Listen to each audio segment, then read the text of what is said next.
اعوذ باللہ من الشیطان الرجیم بسم اللہ الرحمن الرحیم حامیم تنزیل من الرحمن الرحیم کتاب فصلت آیاتہ قرآنا عربیا لقوم یعلمون بشیرا ونذیرا فأعرض أكثرهم فهم لا يسمعون وقالوا قلوبنا في أكنة مما تدعوننا إليه وفي آذاننا وقر ومن بيننا وبينك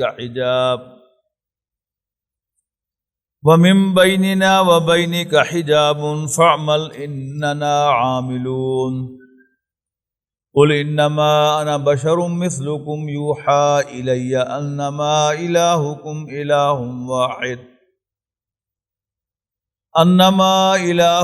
اله واحد فاستقيموا اليه واستغفروه وويل للمشركين الذين لا يؤتون الزكاة وهم بالآخرة هم كافرون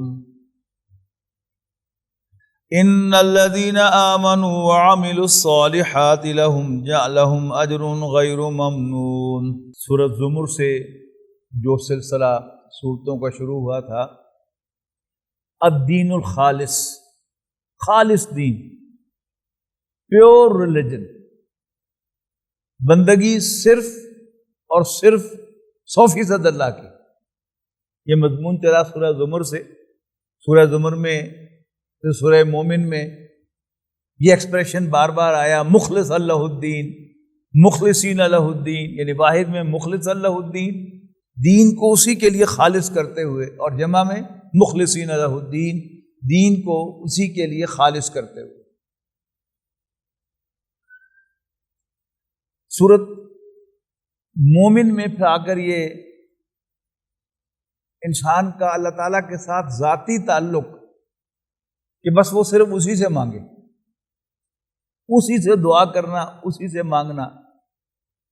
وَقَالَ رَبُّكُمُ ادْعُونِي أَسْتَجِبْ لَكُمْ، اور تیرے رب نے فرمایا ہے کہ تم مجھے پکارو، میں تمہاری دعا کو قبول کروں گا۔ اور وہ لوگ جو میری عبادت سے یعنی مجھے مانگنے سے گریز کرتے ہیں، سَيَدْخُلُونَ جَهَنَّمَ دَاخِرِينَ، وہ بے عزت ہو کر جہنم میں داخل ہوں گے۔ اب ایک سٹیپ بات آگے بڑھ رہی ہے، یعنی وہی جو توحید ہے، اللہ تعالیٰ کو ماننا اور گہرائی کے ساتھ ماننا اور پورا پورا ماننا اور شک و شبے سے بالاتر ہو کر ماننا۔ جب کوئی شخص اس مقام پر پہنچ جاتا ہے تو پھر اس کے سامنے دو راستے ہیں۔ اگر تو ماحول اللہ تعالیٰ کے دین کے عین مطابق ہو، جیسے خلافت راشدہ میں تھا، تو پھر اس کے لیے کام بڑا آسان ہو جاتا ہے کہ وہ اپنی انفرادی زندگی میں اللہ تعالیٰ سے لو لگائے، اللہ کی محبت کرے، اس کے احکام پر چلے، اور جن کاموں سے منع کیا ہے ان سے باز رہے۔ لیکن اگر ایسا نہیں ہے تو پھر اس کے لیے زندگی جو ہے وہاں پر اس ماحول میں بڑی دشوار ہوتی ہے، جہاں ہر طرف اللہ تعالیٰ کے ساتھ شرک کیا جا رہا ہو، اللہ کو چھوڑ کر اوروں کی بندگی کی جا رہی ہو، اللہ تعالیٰ کی بغاوت کی جا رہی ہو، اللہ تعالیٰ کی نافرمانی کی جا رہی ہو، تو اس کو وہاں پر گھٹن محسوس ہوگی۔ اب اس گھٹن کو دور کرنے کے لیے وہ مجبوراً اس دنیا میں رہ رہا ہوگا، اور بیر منیمم پر، یعنی بالکل بنیادی جو سسٹیننس لیول ہے اس پر اپنی زندگی گزار کے باقی وہ ایک سٹرگل کرے گا اس ماحول کو بدلنے کے لیے، اللہ تعالیٰ کی حکمرانی کو قائم کرنے کے لیے، اللہ تعالیٰ کی اطاعت کا نظام قائم کرنے کے لیے۔ اور یہ ایک دم سے نہیں ہوگا، اس کے لیے پہلا سٹیپ کیا ہوگا؟ لوگوں کو اللہ کی طرف بلانا۔ اور یہ اس صورت کے جا کر چوتھے رکوع کے اندر ہم دیکھیں گے کہ پانچویں رکوع میں وَمَنْ أَحْسَنُ قَوْلًا مِّمَّنْ دَعَا إِلَى اللَّهِ، اس سے اچھی بات کس کی ہے جو اللہ کی طرف بلائے۔ یعنی اللہ تعالیٰ نے یہ منہ، یہ ہونٹ، یہ زبان، یہ تالو اور یہ آلہ صوت، یہ تو سب کو دیا ہے، لیکن اس فونیٹک اپریٹس کا بہترین استعمال اللہ تعالیٰ کے طرف بلانا ہے، تو پھر وہ مضمون یہاں پر آئے گا۔ اس کے آغاز میں اس تخلیق، اس کائنات کی تخلیق کا ذکر ہے، تو فرمایا اعوذ باللہ من الشیطان الرجیم، حامیم تنزیل الکتاب من الرحمن الرحیم۔ یہ کتاب خدائے رحمان الرحیم کی طرف سے نازل کی گئی ہے۔ اس کا نازل ہونا، اس کا اترنا اللہ رحمان الرحیم کی طرف سے ہے۔ کتابن، یہ ایک ایسی کتاب ہے فصلت آیاتہ، جس کی آیات کی تفصیل کی گئی ہے، جس کی آیات ویل ایلیبوریٹڈ ہیں، ویل ایکسپلینڈ ہیں، قرآناً عربی لقوم یعلمون، یعنی ایک عربی ریڈر کے طور پر، ایک عربی ریڈر کے طور پر لقوم یعلمون، جاننے والے لوگوں کے لیے۔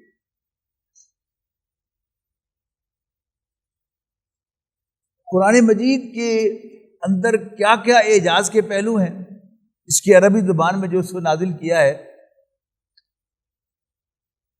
ایک تو یہ نوٹ کیجئے کہ اللہ تعالیٰ نے ساری زبانیں جو اسی نے بنائی تھی، ان میں سے ایک زبان کا انتخاب کیا ہے کہ جس پہ وہ اپنے آخری کلام کو نازل فرمائے۔ اس زبان میں اتنی وسعت تھی کہ وہ اس قرآن مجید کو اپنے اندر سمو سکتی تھی،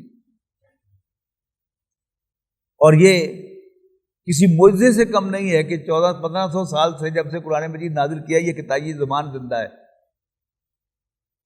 باقی زبانوں کی ایک عمر ہوتی ہے، اس کے بعد زبانیں ختم ہو جاتی ہیں، ان کا وجود بھی باقی نہیں رہتا، لیکن 1450 سال سے، یعنی جب قرآن مجید نازل ہوا ہے اس سے کوئی 50-100 سال 200 سال پہلے تو زبان ہوگی نا، اور ابھی تک موجود ہے، تو سمجھیے کہ 1500-1600 سال ہیں کہ جب سے یہ زبان موجود ہے۔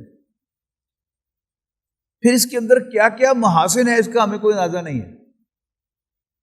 آج صبح ایک پوسٹ مجھے میری طرف آئی، ڈاکٹر حمید اللہ صاحب، ہماری ایک بہت بڑی شخصیت گزری ہے، تعلق اسی سب کانٹیننٹ سے تھا، پیرس میں جا کر وہ سیٹل ہوئے، اور پیرس میں انہوں نے دعوت کا بہت کام کیا فرانسیسی زبان میں، اور انہوں نے ایوریج روزانہ 2-3 افراد ان کے ہاتھ پر اسلام قبول کرتے تھے۔ تو وہ خود بیان کرتے ہیں، ان کی محاضرات قرآنی موجود ہیں ان کے، اس میں بیان کرتے ہیں کہ ہر شخص جو میرے پاس آتا تھا اسلام قبول کرنے کے لیے، تو میں اس سے ایک سوال ضرور پوچھتا تھا کہ تمہیں کس چیز نے امپریس کیا کہ تم اسلام قبول کر رہے ہو؟ تو اکثر تو ایک ہی قسم کے جوابات ہوتے تھے، لیکن جب کوئی غیر معمولی بات میرے سامنے آتی تھی تو میں اس کو نوٹ کر لیتا۔ کہتے ایک دفعہ ایک شخص آیا میرے پاس اور اس نے کہا کہ جی میں اسلام قبول کرنا چاہتا ہوں، تو میں نے اس کو کلمہ پڑھا دیا، اور میں نے اس سے وجہ پوچھی کہ کیا چیز، کون سی چیز نے تمہیں اسلام کی طرف کھینچا؟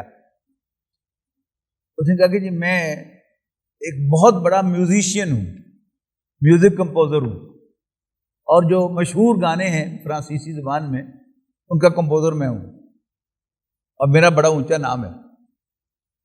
اس نے کہا کہ ایک دفعہ تیونس کی ایمبیسی میں تیونس کے سفیر نے مجھے کھانے پہ بلایا۔ کہتے میں جب وہاں انٹر ہوا تو پہلے بہت سے لوگ وہاں موجود تھے، تو وہاں ایک میوزک لگا ہوا تھا اور سارے بڑی توجہ سے اس میوزک کو سن رہے تھے۔ کہتے میں نے پوچھا کہ یہ اس کا کمپوزر کون ہے؟ چپ چپ چپ۔ کہتے پھر مجھ سے رہا نہیں گیا، میں نے درمیان میں بولنے کی کوشش کی، تب نے چپ کرا دیا مجھے۔ جب وہ میوزک بند ہو گیا، میں نے پوچھا کہ اس میوزک کا کمپوزر کون ہے؟ تو سب لوگوں نے کہا کہ نہیں یہ میوزک نہیں ہے، یہ قرآن مجید ہے. اس نے کہا بارہ پھر بھی کوئی کمپوزر تو ہوگا اس کا. ان کے نہیں یہ قرآن مجید ہے. یہ 1400 سال پہلے حضرت محمد صلی اللہ علیہ وسلم پر نازل ہوا تھا. تو اس نے کہا کہ وہ جو تھے محمد صلی اللہ علیہ وسلم, انہوں نے میوزک کہاں سے سیکھا ہوا تھا؟ کوئی میوزک چیزوں کو انہوں نے نہیں سیکھا ہوا تھا, انہوں نے تجوید کے لحاظ سے بس یہ پڑھایا ہے. تو اس نے کہا کہ اچھا پھر اس کا مطلب ہے کہ یہ اللہ کا کلام ہے. لہذا مجھے یقین ہو گیا کہ حضرت محمد صلی اللہ علیہ وسلم اللہ کے رسول ہیں اور یہ اللہ کا کلام.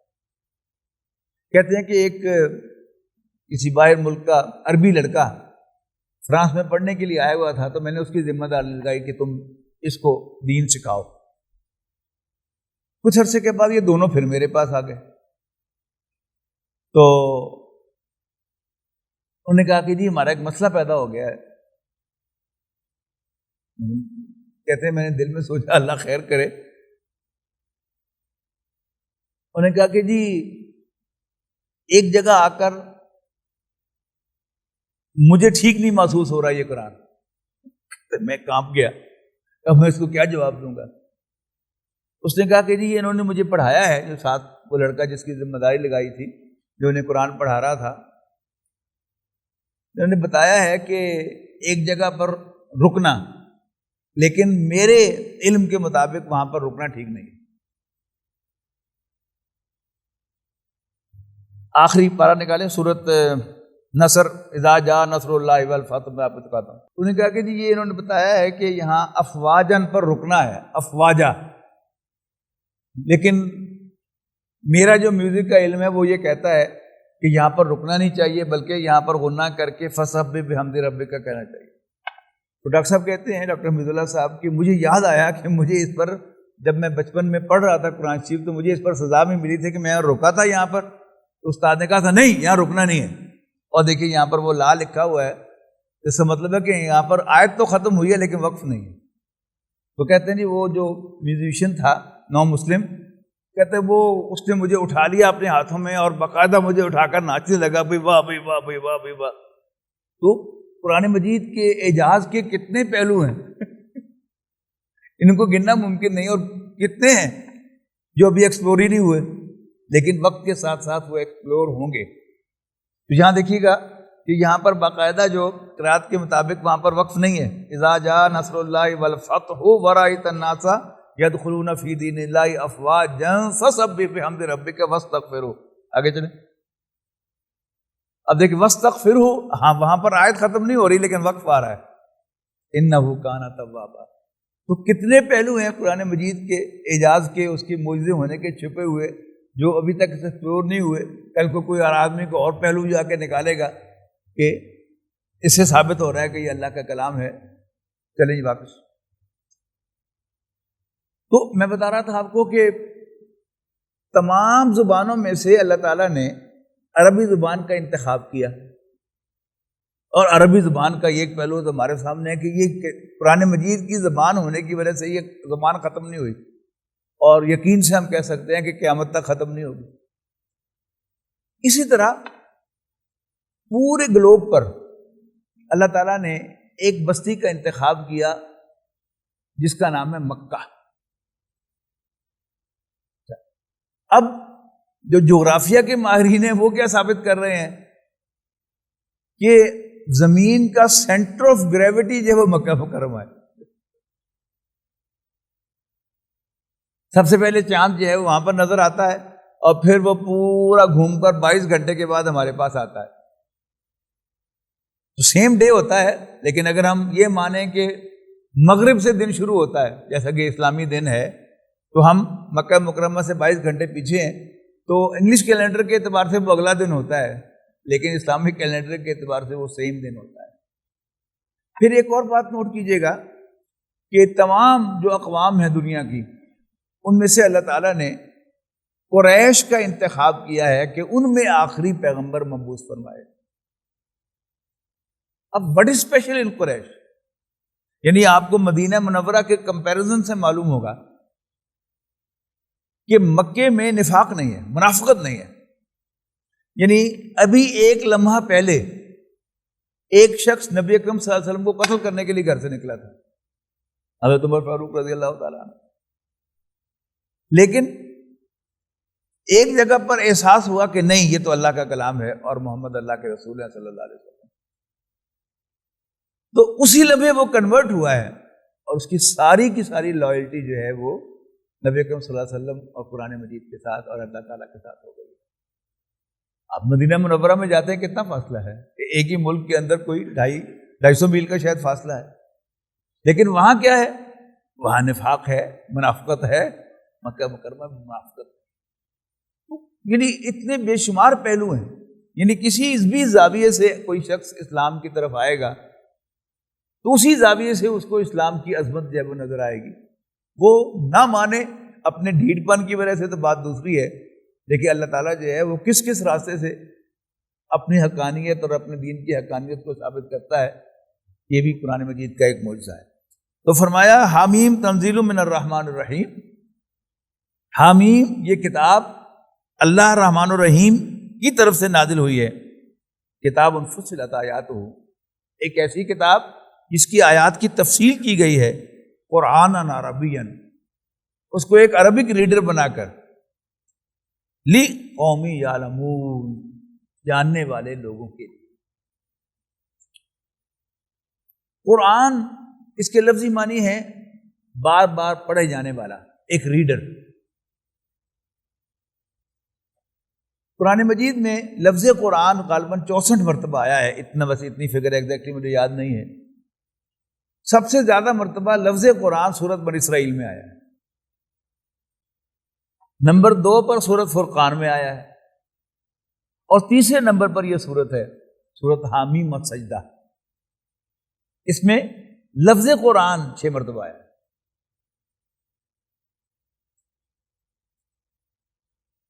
بشیرم و نذیرم، بشارت سناتے ہوئے اور خبردار کرتے ہوئے. فَأَعْرَضَ أَكْثَرُهُمْ فَهُمْ لَا يَسْمَعُونَ، لیکن اکثر لوگ اس سے منہ پھیرتے ہیں. فَهُمْ لَا يَسْمَعُونَ، پس وہ اس کو سنتے ہی نہیں. یعنی حضرت عمر رضی اللہ تعالی عنہ نے گھر سے نکلتے ہوئے یہ فیصلہ کیا کہ آج میں وہ کنڈا کٹ دوں جا کے جس نے ہمارے بھائی کو، باپ بیٹے کو لڑا دیا ہے. لیکن انہوں نے کبھی قرآن مجید پڑھے تک نہ، یہ دیکھنے کی کوشش ہی نہیں کی تھی کہ محمد کیا کہہ رہے ہیں صلی اللہ علیہ وسلم، لیکن قتل کرنے کے لیے گھر سے نکلے. تو پہلی مرتبہ قرآن مجید ان کے سامنے آیا، اور جب پڑھا تو دل نے گواہی دی کہ یہ تو اللہ کا کلام ہے. تو اکثر کا معاملہ کیا تھا کہ وہ اعراض کرتے ہیں، منہ موڑتے ہیں، لہذا اس کو پڑھتے ہی نہیں ہیں، سنتے ہی نہیں ہیں. وَقَالُوا قُلُوبُنَا فِي أَكِنَّةٍ مِّمَّا تَدْعُونَنَا إِلَيْهِ، اور وہ کہتے ہیں کہ اے نبی صلی اللہ علیہ وسلم، ہمارے دلوں پر غلاف چڑھے ہوئے ہیں، ہمارے دل غلافوں میں بند ہیں. مما تدعوننا الیہ، جس کی طرف تم ہمیں بلا رہے ہو. یعنی ہمارے دل جو ہے وہ ریپڈ ہیں اور اس کی طرف توجہ ہی نہیں ہے ان کی. وفی آذاننا وقر، اور ہمارے کانوں میں بوجھ ہے. یہ ہماری اردو زبان میں بھی محاورہ ہے، کہتے ہیں میرے کان پارے پارے. ہوتا کیا ہے کہ جب انسان کو کوئی بات جو ہے وہ سمجھ نہیں آ رہی ہوتی تو اس کو ایسا معلوم ہوتا ہے کہ جیسے کانوں میں کوئی بوجھ ہے، رکاوٹ ہے، یہ آواز اندر جا نہیں رہی. وَمِن بَيْنِنَا وَبَيْنِكَ حِجَابٌ، اور ہمارے اور تمہارے درمیان ایک پردہ ہے. فَعْمَلْ، بس تم اپنا کام کرتے چلے جاؤ.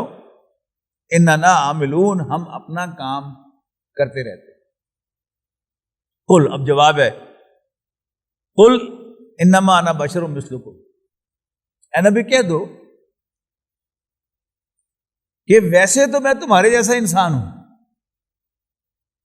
البتہ یوحا الیہ، میری طرف وہی آتی ہے، انما الہکم الہ واحد، کہ تمہارا معبود تمہاری عبادت کے لائق صرف ایک معبود ہے اور وہ اللہ تعالیٰ ہے۔ فاستقیموا الیہ، پس تم اسی کی طرف متوجہ رہو سیدھے، واستغفروہ، اور اس سے بخشش مانگتے رہو۔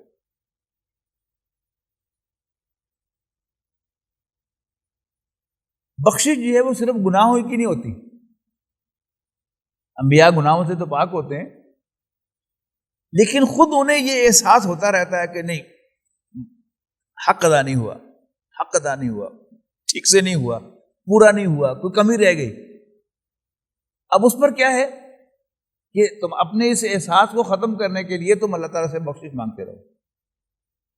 وَوَيْلٌ لِّلْمُشْرِكِينَ الَّذِينَ لَا يُؤْتُونَ الزَّكَاةَ، اور خرابی ہے، افسوس ہے ان مشرکوں پر کہ جو زکوٰۃ نہیں دیتے، وَهُمْ بِالْآخِرَةِ هُمْ كَافِرُونَ، اور وہ آخرت کا انکار کرنے والے۔ اب زکوٰۃ کیا ہے؟ اس کے جو مفہوم ہے زکوٰۃ کا وہ پاکیزگی کا ہے، اور اپنے نفس کو پاکیزہ کرنے کا ہمیشہ سے ایک طریقہ جو وہ رہا ہے، وہ کیا ہے؟ صدقہ و خیرات کرنا، اللہ کے راستے میں مال خرچ کرنا۔ یعنی ہم بسا اوقات محسوس کرتے ہیں کہ کوئی ہمارے اندر ایسی کمی کوتاہی ہے جس کو ہم دور کرنا چاہتے ہیں، کوئی خرابی ہے جس کو ہم دور کرنا چاہتے ہیں، لیکن بات من نہیں رہی، کوئی برائی ہے جو ہم سے چھوٹ نہیں رہی، کہیں کوئی بریک ہے جو لگی ہوئی ہے کہ ہم جتنا مرضی ایکسلریٹ کریں، زور لگائیں، لیکن گاڑی آگے نہیں بڑھتی۔ اس کا بھی آسان طریقہ کیا ہے؟ صدقہ و خیرات۔ اور صدقہ خیرات اس کو دینا جس کو دینے کو جینا چاہے۔ آپ لوگ حیران ہو رہے ہوں گے کہ یہ کیا فارمولہ ہے؟ مثال کے طور پر اپنے قریبی رشتہ داروں میں کوئی حقدار ہوتا ہے، لیکن فار پرسنل ریزن ہم اس کی مدد نہیں کرنا چاہتے، جبکہ اللہ تعالیٰ جو ہے وہ قرابت داروں کو نمبر 1 پہ رکھتا ہے، تو جی نہ چاہتے ہوئے بھی ان پر خرچ کرنا، اس سے بڑی آسانی سے وہ بریک جو ہے وہ انسان کی کھل جاتی ہے۔ پھر خاص طور پر آج کے دور میں جبکہ پروفیشنل بیگری جو ہے وہ بہت زیادہ ہے، یعنی ابھی یہاں سے نکلیں گے تو چوک میں آپ کو کوئی نہ کوئی بیگر نظر آئے گا، پھر ٹول پلازے پہ جائیں گے وہاں آپ کو کھڑے ہوئے نظر آئیں گے، اور خبریں بھی ہیں، رپورٹس بھی ہیں، ڈاکومنٹریز بھی ہیں جو بتا رہی ہیں کہ یہ پروفیشنل ہیں، لیکن بہرحال ہیں تو بیگر۔ قرآن مجید بیگرز کا حق قرار دیتا ہے، مانگنے والے کا، لیکن ہمارا دل نہیں مانتا، تو بس صرف اللہ کا حکم سمجھ کر ان کو دینا، کیونکہ وہ خالص اللہ کے لیے ہوگا تو اس سے انسان کے دل کی صفائی ہوگی۔ تیسرا امکان اس میں یہ ہے کہ ولا یؤتون الزکاۃ، لا یؤتون الزکاۃ کا مطلب یہ ہو کہ وہ اپنی پاکیزگی کا کوئی بندوبست نہیں کرتے۔ ہمارے یہاں صوفیاء کرام نے اس کو بڑی اہمیت دی ہے، دل کی صفائی، یعنی ایک یہ ظاہری صفائی ہے انسان کی، اور ایک دل کی صفائی ہے کہ ممکن ہے ایک انسان جو ہے وہ خوب نہایا دھویا ہوا ہو، اس میں خوشبو بھی لگا رکھی ہو، کپڑے بھی بڑے صاف ستھرے پہن رکھے ہوں، لیکن اس کا دل سیاہ ہو۔ اب دل کی سیاہی کا دور کرنا جائے، وہ بھی دین کے مقاصد میں سے ایک مقصد ہے۔ ہم عام لوگ جو ہیں ہم اس کو اپریشیٹ نہیں کرتے، لیکن صوفیاء کرام کے آپ حالات پڑھیں گے، ان کے مواعظ پڑھیں گے تو باقاعدہ اس کو بڑا ایک عنوان کے طور پر وہ لیتے ہیں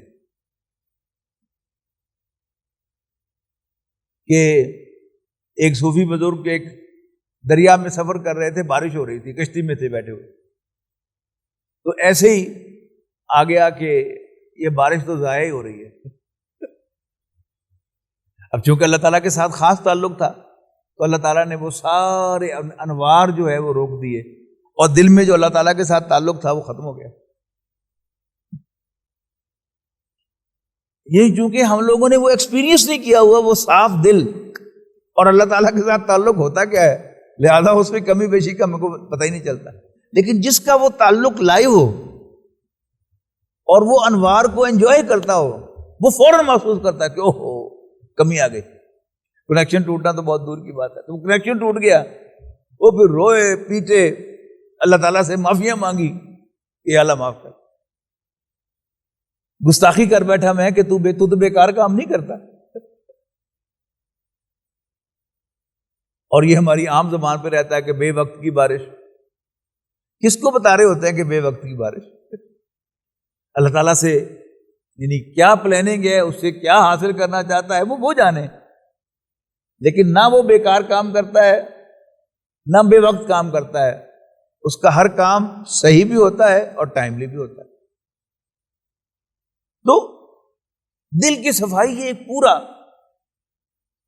ایک اہم شعبہ ہے انسان کی زندگی کا، جس کو ہم سب کو اہتمام کرنے کی کوشش کرنی چاہیے. تھوڑا سا ہم غور کریں گے تو ہمیں بھی وہ فیل ہونا شروع ہو جائے گا کہ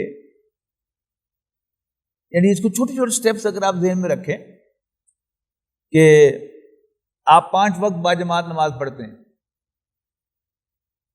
کبھی آپ کی نماز باجماعت چھوٹ جائے، فوراً آپ جسٹ لک بیک، تو انشاءاللہ آپ کو کوئی نہ کوئی وہ بات نظر آ جائے گی کہ آج تم نے یہ حرکت کی ہے، اس کی وجہ سے تمہاری نماز چھوٹ گئی. آج تم نے اپنی آنکھ کا غلط استعمال کیا ہے، اس لیے اللہ تعالیٰ نے کہا دفع ہو جاؤ، اس نے تمہیں حاضری کی توفیق نہیں دی. یعنی یہ چھوٹے چھوٹے انڈیکیٹر میں بتا رہا ہوں. وہ اولیاء کرام کو جو مقام ہے اس کو تو بہرحال میری دسترس سے باہر ہے، لیکن بہرحال کچھ چھوٹی چھوٹی چیزیں جو ہیں وہ بالکل سامنے کی ہوتی ہیں، وی کین فیل، اور ہم ان کو ریمیڈیفائی کر سکتے ہیں. ان الذین آمنوا وعملوا الصالحات لہم اجر غیر ممنون، بے شک وہ لوگ جو ایمان لاتے اور نیک عمل کرتے ہیں ان کے لیے نہ ختم ہونے والا اجر ہے. قل اینکم لتکفرون بالذی خلق الارض فی یومین، اے نبی کہو ان سے کہ کیا تم انکار کرتے ہو اس ہستی کا الذی خلق الارض فی یومین، جس نے 2 دنوں میں زمین کو پیدا کیا. وَتَجْعَلُونَ لَهُ اندادا، اور تم اس کے مد مقابل ٹھہراتے ہو. یہ 2 الفاظ ہیں ضد اور ند. ضد کے معنی ہے اپوزٹ، یعنی مغرب کا اپوزٹ مشرق ہے اور جنوب کا اپوزٹ شمال ہے. لیکن ند کہتے ہیں اپوننٹ کو، مد مقابل، اس کی جمع ہے انداد. لیکن تم اس کے مد مقابل ٹھہراتے ہو. ذالک رب العالمین، وہ تو رب العالمین ہے، تمام جہانوں کا پالنے والا ہے.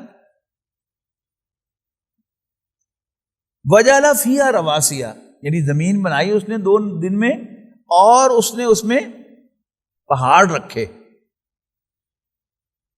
من فوقہا، اوپر سے، وبارک فیہا، اور زمین میں برکت رکھی، وقدر فیہا اقواتہا فی 4 ایام، اور 4 دنوں میں اللہ تعالیٰ نے اس میں معیشت کا سارا سامان رکھا. یعنی ہم زمین پر رہتے ہیں، ہم ہی نہیں رہتے، بہت سے جاندار رہتے ہیں، ان سب کا جو سامان معیشت ہے اللہ تعالیٰ نے اس زمین پر مہیا کیا ہوا. سواء للسائلین، جو تمام مانگنے والوں کے لیے، سوال کرنے والوں کے لیے برابر ہے. یعنی اللہ تعالیٰ کی جو وسائل اللہ تعالیٰ نے زمین پر پھیلائے ہیں، یہ وسائل جو ہیں وہ تمام انسانوں کے لیے تو کم سے کم برابر ہیں. ان پر کسی کو کوئی پیدائشی حق نہیں ہے. سوال للسائلین سب کے لیے ایک جیسے. ثم استوى الى السماء، پھر وہ آسمان پر متمکن ہوا، آسمان کی طرف متوجہ ہوا. دونوں ترجمے کیے جاتے ہیں. وہی دخان، اور وہ ایک دھواں تھا. فقال لها وللارض ائتیا طوعا او کرہا، اور اس سے کہا کہ اس سے بھی، آسمان سے بھی اور زمین سے بھی کہا کہ آؤ، خوش ہو کر یا ناخوشی، ولنگلی اور ان ولنگلی. قالتا اتینا طائعین، تو دونوں نے کہا، آسمانوں اور زمین نے کہا کہ ہم خوشی سے آتے ہیں. فقضاہن 7 سماوات فی یومین، تو اللہ تعالیٰ نے 2 دنوں میں اس سارا جو یونیفارم سٹرکچر تھا آسمان کا دھواں، اس کو 7 آسمانوں میں بانٹ دیا. اب ہم ان کے بارے میں کچھ کہہ نہیں سکتے، کہ اس لیے کہ ہماری ساری ترقی اور ہماری ساری ٹیلیسکوپس ابھی تک آسمان تک پہنچ نہیں سکی کہ آسمان کتنی دور ہے. تو ہم ان آیات کو ایکسپلین نہیں کر سکتے، لیکن بہرحال کوئی ہے کہ اسٹیپ بائی اسٹیپ اللہ تعالیٰ نے بنایا ہے. زمین پر سارا معیشت کا سامان، اور پھر دونوں کو اکٹھا کیا ہے کہ آسمان اور زمین دونوں سے ہم نے کہا کہ آؤ، یعنی جو ہم نے تمہارے ذمہ کام لگائے ہیں وہ آؤ. اب اگر آسمان سے مراد وہ آخری حد کی بجائے ہم صرف یہ جو کہتے ہیں آسمان پر، تو یہ جو معیشت کا سامان ہے یہ زمین اور آسمان کے کمبینیشن سے مل رہا ہے ہمیں. آسمان سے بارش برستی ہے، زمین کے اندر ہریاول آتی ہے، اس سے پھر زندگی کا پورا سلسلہ جب چلتا ہے. پودے انہیں جانور کھاتے ہیں، ان کا گوشت ہم کھاتے ہیں، اور کچھ پودے جو اللہ تعالیٰ نے اگائے ہیں ہم ان کو براہ راست کھاتے ہیں. سبزیاں ہیں، پھل ہیں، پودے ہیں، فصلیں ہیں.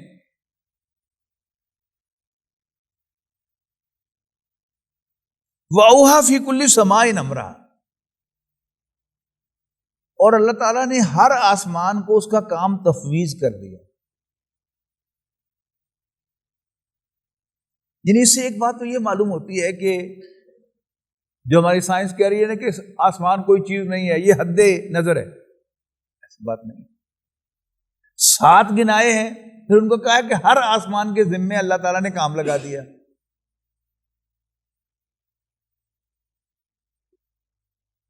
وَزَيَّنَّا السَّمَاءَ الدُّنْيَا بِمَصَابِيحَ، اور ہم نے دنیا کے آسمان کو، جو پہلا آسمان ہمیں نظر آتا ہے، اس کو ستاروں سے ڈیکوریٹ کیا.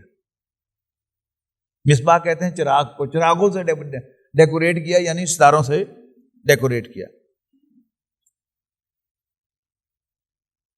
وحفظا، اور شیطانوں سے محفوظ رکھنے کے لیے بھی ہم نے وہ ستارے استعمال کیے. ذالک تقدیر العزیز العلیم، یہ بالادست اور جاننے والے کا اندازہ ہے، اسسمنٹ ہے، اس کے مطابق اس نے ڈیوٹیز اسائن کی. فَإِنْ أَعْرَضُوا، لیکن اے نبی اس کے باوجود اگر یہ منہ موڑیں، فَقُلْ أَنذَرْتُكُمْ صَاعِقَةً مِثْلَ صَاعِقَةِ عَادٍ وَثَمُودَ، تو کہہ دینا کہ میں نے تمہیں ایک زوردار آواز کے بارے میں وارن کر دیا ہے، لائک دیٹ آف عاد اینڈ سمود،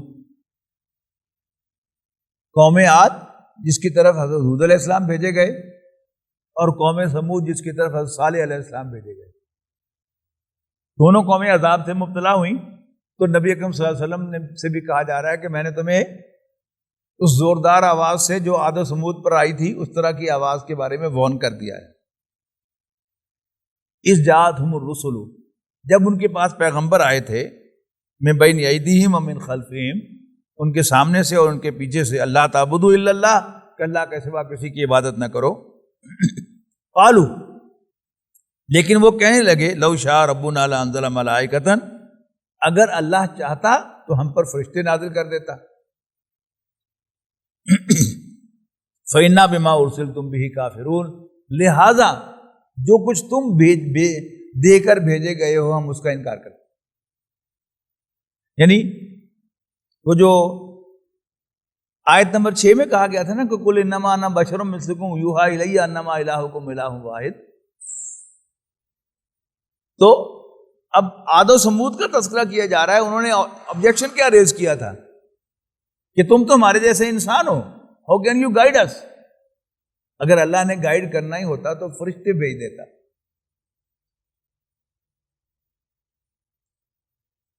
فاما عاد فاستکبروا فی الارض، رہے عاد تو انہوں نے زمین میں تکبر کا مظاہرہ کیا بغیر الحق، جس کا انہیں کوئی حق نہیں تھا.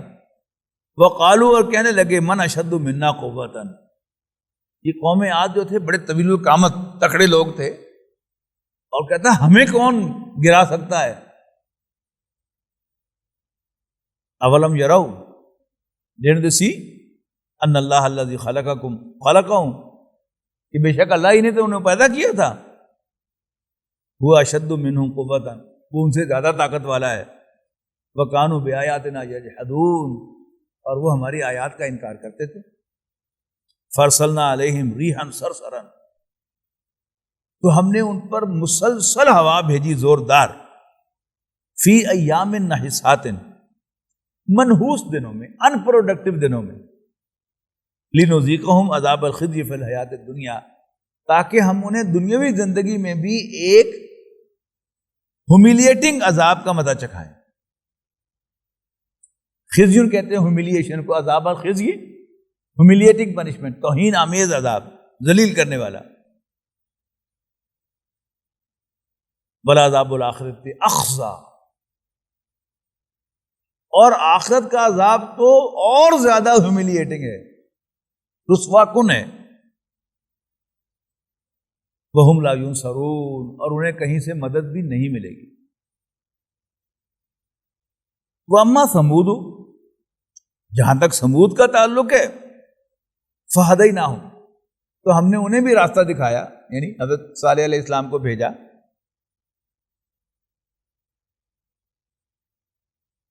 فَاسْتَحَبُّوا الْعَمَىٰ عَلَى الْهُدَىٰ، لیکن انہوں نے ڈائریکشن لینے پر پریفرنس دی اندھے ہونے کو، کہ نہیں دیکھنا. صالح علیہ السلام نے انہیں راستہ دکھایا، انہوں نے کہا نہیں جو دیکھنا. فَاسْتَحَبُّوا الْعَمَىٰ، تو انہوں نے پسند کیا اندھے ہونے کو، عَلَى الْهُدَىٰ، ہدایت کے مقابلے میں. فَأَخَذَتْهُمُ صَاعِقَةُ الْعَذَابِ الْهُونِ بِمَا كَانُوا يَكْسِبُونَ، لہذا ان کو پکڑ لیا، ان کو آن پکڑا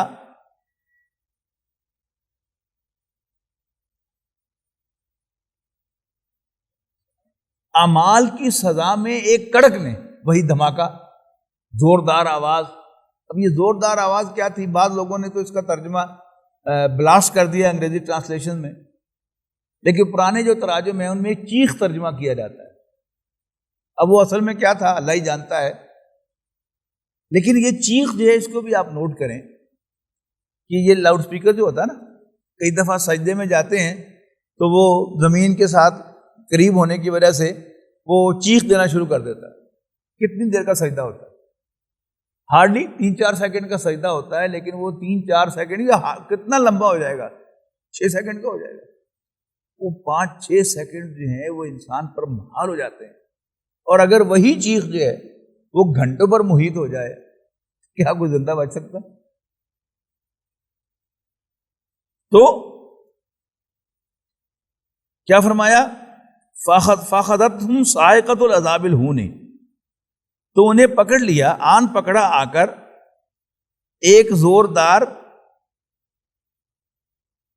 توہین آمیز آواز کی چیخ نے، بما کانوا یکسبون، ان کی حرکتوں کی وجہ سے، ان کی کمائی کی وجہ سے. وَنَجَّيْنَا الَّذِينَ آمَنُوا وَكَانُوا يَتَّقُونَ، اور ہم نے نجات دی ایمان والوں کو اور وہ جو اللہ سے ڈرنے والے تھے. اللہ تعالیٰ ہمیں ان لوگوں میں شامل فرمائے جو ایمان والے ہیں. اس کی مہربانی ہے کہ اس نے ہمیں مومنوں میں پیدا کیا ہے، اور ان میں بھی شامل کر لے کہ جو اللہ سے ڈرتے ہیں. آخر دعوانا ان الحمدللہ رب العالمین.